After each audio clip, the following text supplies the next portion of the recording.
Hi, I'm Maria Theohara Sews and you're listening to a new Sewing, Save and Mending episode of Sew Organised Style Podcast. Grab a cuppa and relax. Sew Organised Style Podcast acknowledges traditional owners of country throughout Australia. We pay our respects to Aboriginal and Torres Strait Islander cultures and to the elders past, present and emerging. Welcome back everyone to Sew Organised Style Podcast. In today's episode with Kate Ward of Zen Stitching, she's going to talk us through a really interesting concept called Project 333. My understanding of Project 333 is quite limited and Kate's done all the research. So I think we're going to have a really good episode with Kate walking us through what Project 333 is all about. Absolutely. And hello, it's wonderful to be back and chatting with you again, Maria. It's good to have you here, Kate. Oh, it's lovely.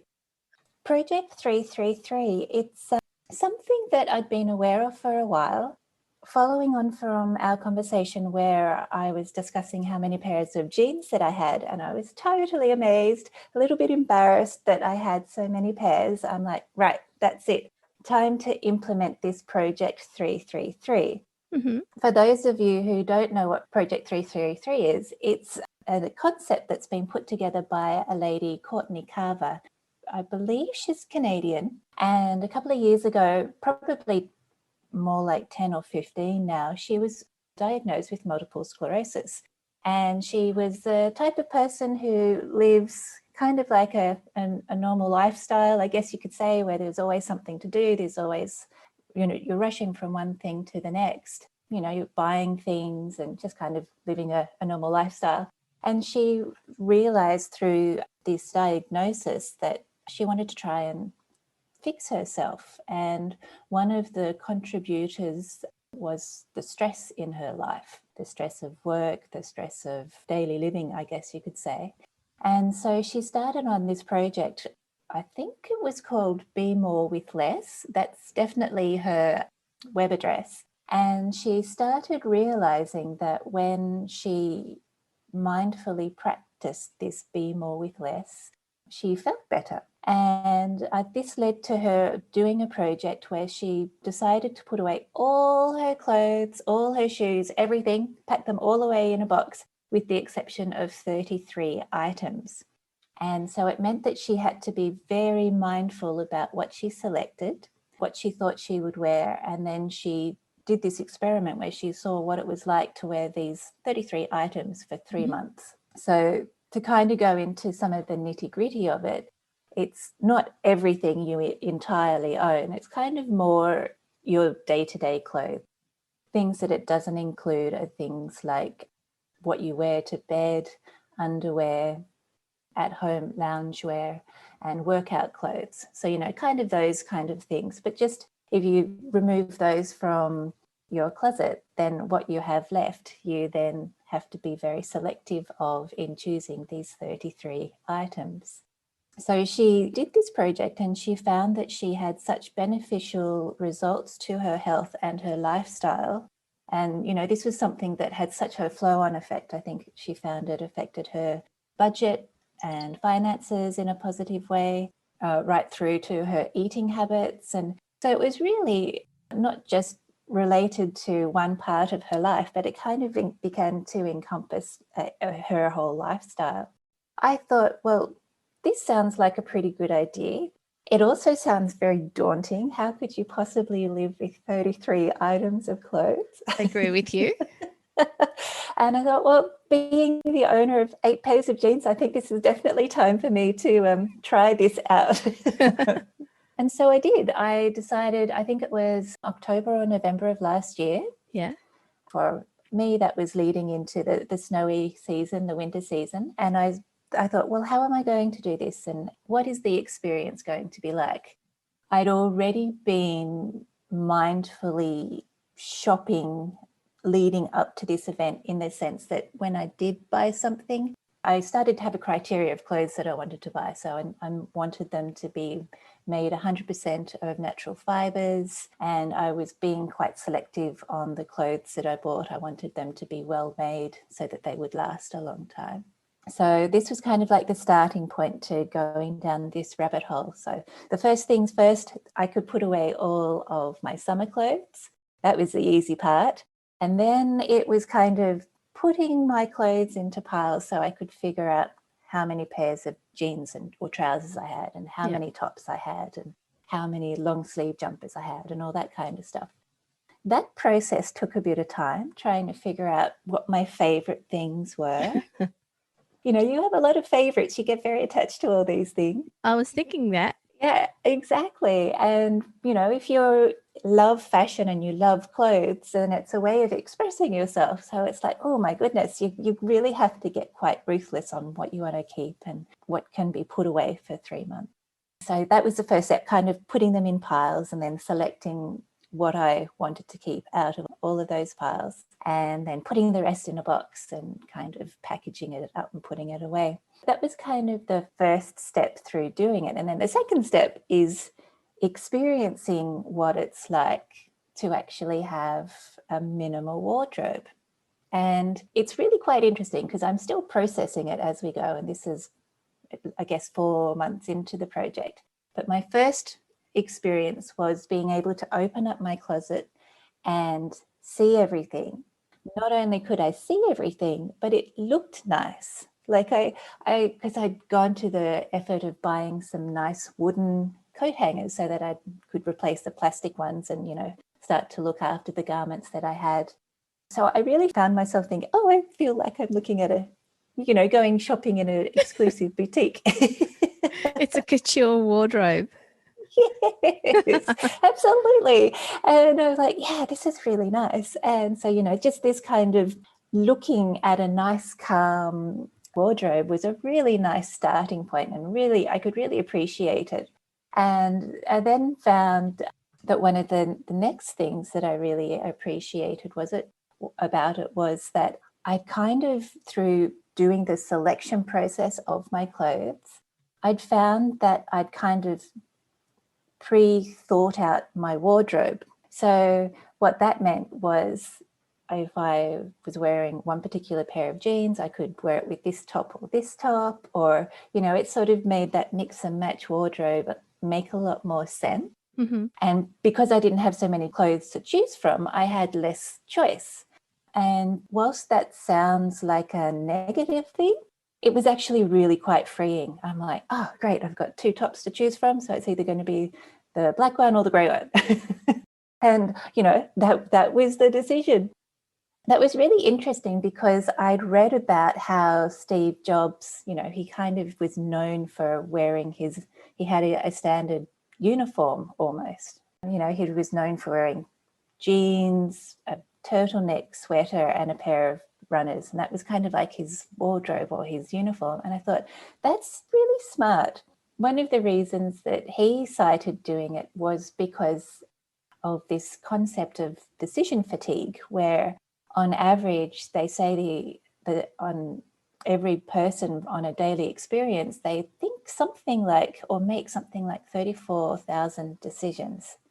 And that's crazy. So by the end of the day, you know, like if you think of willpower, and if you get home and you're tired and all these things are happening, you're quite often going to reach into the fridge for whatever's easiest. Like you just want to do whatever's easiest. And so through eliminating some of these decisions in your day, it meant that you had more brain power to focus on the important things in your day that you really did need to make a decision on, as opposed to what am I going to wear today or what am I going to have for breakfast. You wouldn't think that would be the case, would you? Not at all. It's quite fascinating to really experience what a difference it makes. It really is quite liberating to realize that if you pre-plan these things, it's easier in the long run. What's really interesting too is, I'm sure, well, I guess these days with COVID, it's rare that you see a lot of people on a daily basis anyway. But, you know, like if you think about it, how often do you take note of your colleagues' clothing, you know, unless they're wearing something exceptional? It's kind of like you're busy focused on what they have to say or what they're doing or catching up over the weekend, that kind of thing. So it really is less prominent than I guess a lot of us think. So that was quite quite interesting.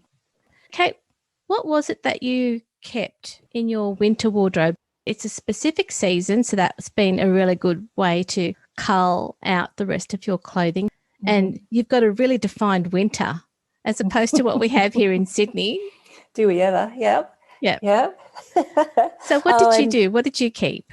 It's really interesting because as part of the 333 project, Courtney Carver actually gives you a downloadable sheet and you can write on all of your items. And I think this really helps you commit to the project. And it also makes you realize what's important to you or what you've selected as part of these 33 items. And so, of course, I kept jeans. Yay. First and foremost. Yeah, exactly. Although I did halve the number, so I kept it down to 4 pairs of jeans. I had some turtleneck tops as well. What nice tops that kept my neck nice and warm because it's pretty chilly over here at the moment. The other thing that I noticed that was really interesting was I kept 7 of my hand knitted sweaters. And I found that not only do I wear them because I just love knitting so much, mm-hmm. but they're super warm, they're super toasty. So it's a really enjoyable way to experience the Canadian winter, I think. If you feel nice and toasty on the inside, then it kind of makes your day flow a lot better. But what was really interesting after putting aside these particular items, then looking at them objectively, I realized a couple of things actually. Some of the clothes that I'd selected thinking they were pretty special and I'd wear them, I haven't actually worn yet. That's interesting. Isn't it interesting? Yeah, totally. And it's totally fascinating because one is a jacket that I made, and it's out of wool, and it's like the big houndstooth check. It sounds like a great jacket. Oh, it's totally awesome. It's got these big sleeves and you'd love it, I tell you what. And I don't wear it. It's just not practical for my lifestyle and for what I do because it's got these really big sleeves. Yeah. And because I do a lot of making with things that can get messy, like paints, for example, or I like to do a lot of cooking. So in the kitchen, they just hang and get dirty really easily, mm-hmm. or they get caught on doors. So I'll be walking along and the next thing I know, I've been held up by my top, which sounds really funny. But yeah, it made me realize that even though it was a very treasured item because I'd made it myself and I made it with this beautiful wool fabric, it wasn't something that was practical for me or suitable for what I do. And now, and this might be something that you and your listeners can help me with, I'm wondering what I should do with it because it's too beautiful. I don't really want to give it to a secondhand store. Mm-hmm. And I also am concerned that if it did go to a secondhand store, it might not actually end up on the racks. You know how they're so selective these days with choosing things. What can I turn it into? I think we'll have to put a photo of it on the blog post for this podcast. That's a good idea. I'd love to get your feedback on it because I'm trying to think of something special that's not cushion covers because I don't need anything like that. But, you know, if I could turn it into something as a gift or I don't know, just something.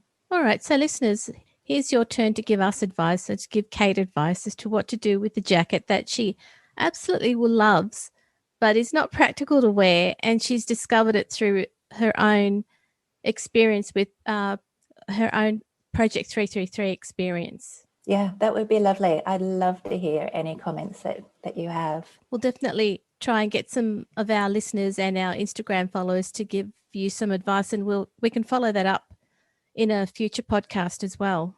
That's an awesome idea. I'd love that. So we're brainstorming what to do with this amazing jacket after trying Project 333 for the last 3 to 4 months, and one of the outcomes that you found. Yeah, it really is.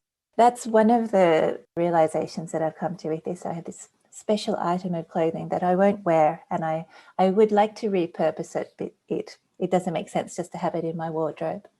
The other thing I realized was I actually do have a personal style. It might not be considered very stylish, but it's a style nonetheless. And kind of what that means is I guess I like clothes that are very simple. It doesn't mean that they don't have to have any style, but I like clean lines and I guess things that are relatively fitted so that I can create without being impeded by long flowy sleeves. As much as I love that kind of stuff, it's just not me.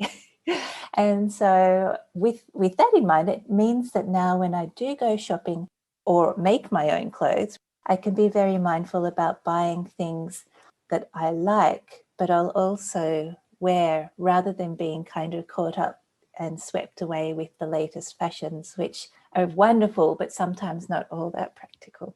Yeah, so I thought that was quite an interesting discovery to make. And I guess maybe as well that kind of gives me permission in a sense to do that, if you know what I mean. Like sometimes you think, oh, I've got to get the latest this. And look, you can see what's happening in fashion and love it, but now you have a better understanding of what works for you. And so Yeah. then you'll make that commitment to either buy something or make something, you know, even to the point of, do you buy a pattern because it's the latest one out there, or do you buy a select number of patterns and they're the only ones that you ever use because you know that they're going to work for you? Yeah, exactly right. And thinking along that focus, it means that you can keep that same style, but you can change up the fabric. So you're not limited just by the pattern, but you can change it up for the season or, you know, every couple of years. As one thing wears out, you can replace it, but the same kind of style really works. I remember because Mum was a big fan of Audrey Hepburn, and she said to me, this was as I was a teenager, just discovering fashion and spending all of my hard-earned pocket money on every bit of clothing I could possibly get. She's like, why don't you have a style like Audrey Hepburn, which is simple and elegant and refined? And it means that the clothes are kind of like the backdrop, and if you wanted to dress it up, you use a scarf or some lovely jewelry or something like that. And I thought that was a really nice way of thinking about clothing too. That way you have like signature items in your wardrobe that you can add and embellish or not, depending on what you're planning to do for the day. I'm thinking of it as Audrey Hepburn styling. And what was really interesting is we watched Breakfast at Tiffany's not too long ago, and you know they have all the glamorous fashions from, I think it was the 60s. Yes.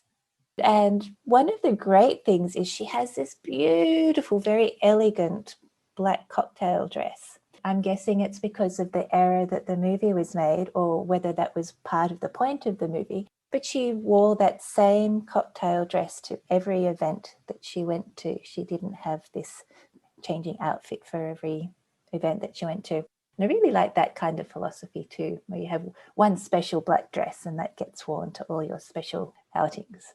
It sounds quite ideal. It really does. I ought to be Audrey Hepburn, hey? Oh, I know. You know, having that one dress would fit into the whole Project 333 rules where you've got 33 items. So if you only have that one black dress, then that fits into the rules. Yeah, absolutely. Yep. It doesn't have to be season specific either. Yeah, that's exactly right. I mean, most of us generally only have one little black dress anyway, which comes out on special occasions. But why couldn't it be a little black dress that you can wear out to the art gallery, say, for example, and kind of dress it down, or that evening you dress it up and you wear it out to a cocktail bar or something like that? That's me being very Audrey Hepburn in an ideal life. It's a good goal to aspire to. Oh, I think so. Yeah. As part of your current Project 333, are you actually making anything at the moment that could fit into the winter capsule? I am. I found, as with the beauty of Instagram, I came across this most delightful knitted top, and I had some wool that I really wanted to knit. It was a nice big thick chunky wool from a place called We Are Knitters, and they're a fabulous online knitting community. And you needed 7mm knitting needles. So I've had this burning desire to knit with this wool, and I wanted a pattern that was relatively straightforward so that I could do television knitting, but at the same time, I wanted it to have a nice bit of style and be interesting to knit. So anyway, I found this beautiful pattern. It's by a designer called Kadri, and it's knitted from the top down, and it's got this really interesting way of creating a seam, I guess you could say, between the sleeves and the body. The way it's designed, it's got this nice little line. It's quick to knit. It's my knitting gratification, I call it. Lovely. So I can knit it up. I started about a week ago. I've almost finished. I can't wait to wear it. But it does fit into my style guidelines, which I like to call it now. So it's got nice sleeves, so they're not going to dangle in paint or in food or anything. It's going to be nice and toasty. It's got that kind of simple, stylish way of being pieced together, and an interesting way, I guess you could say, of piecing the whole garment together. So it's, like the minimal architecture. This is minimal knitting. Minimal knitting, and you can knit it in front of the TV. So that's a good thing. Oh, yes, absolutely. Yes. So, being the middle of winter, we do a lot of television watching right now. So out come the knitting needles on a regular basis. And that's good. So it ticks all the boxes then. It does, which is super awesome. So I can't wait to wear it. Oh, that's good. I've been knitting for ages, as you know, but this has got a few little techniques of new tricks of doing things. So it's really fun as well, because I always like to learn something new. So I'm learning all these great things at the same time. I think it's going to look gorgeous. Well, I can't wait to show you. It's been fun. It's been fun doing the project and realizing that I can live without most of my clothes. And I guess I should say too, I should preface this as having been a textile student, I felt it was my obligation, perhaps is a way to describe it, of always wearing really interesting clothes and keeping up with the latest fashions. So that was kind of me going through art school and then living in London, UK for a little while. The standard Saturday outing was to go shopping with friends. So, you're always hitting the high street and you're always buying new clothes. So I've kind of done this big swing from needing to have the latest and the greatest of the fashions and going out and going shopping every weekend to refining my wardrobe. And it's good that you've done it for winter, so you've had that practice for this particular season. So, Kate, do you think that you'll progress with spring, your spring wardrobe? Well, the funny thing is with Canada, I think the thing is we have winter for 10 months of the year and then it's summer for the other 2. So we'll probably stick with this wardrobe for quite some time. But yeah, I am going to keep this philosophy in place. When the weather does finally warm up, I will change out my clothes. And it's going to be really interesting because I've totally forgotten what I have packed away. So it's going to be a bit like Christmas, opening up this, opening up my suitcase and finding all the things that I put away. So it's going to be quite exciting. I'm looking forward to it. So it's lovely that you've had a chance to apply the Project 333 rules to your winter wardrobe, which is the most well-used one throughout the year, and discovered that you use all of the pieces and there's only one piece that you don't use. It's going to be great that, come the spring season, you'll be able to apply it again and maybe find out that you use everything that you've chosen and not have anything that's superfluous or needs to be repurposed. Yeah, I'm really looking forward to it because I think being an Australian and a summer person, I have a lot more summer clothes. So I think I'm going to find it really challenging to narrow it down to just 33 things. But I'm looking forward to it also at the same time because I just know how freeing it can be to have less clothes to choose from. But the tricky thing is, and I'm sure your listeners can identify with this, is I love making, and you can probably identify with this too. So there's always something I want to sew or something I want to knit. So it's going to be a real balance or juggling to kind of figure out what I want to keep versus what I want to make and figuring that out. So I'm always going to have to leave space for 1 or 2 items so I can make some stuff. Yes. I'm thinking about if I was to do it and I had the same issue as you, I want to make things all the time. do I leave space in my 33 items for new pieces? Or when I make some pieces, do I then replace some of the pieces in the existing 33? Yeah, there's an idea. Because you could probably do that, I would say. Because, I mean, there's no hard and fast rules with this. And she even says, if you want to bend the rules a little bit, why not? It's not meant to be like some kind of purgatory thing. So you've got to enjoy it as well. So I think if you add something beautiful to your wardrobe that you've made, swap it out, or just kind of see that as an addition to the wardrobe that gets reconsidered when you're doing your next 333 if you decide to go down that road. That's great.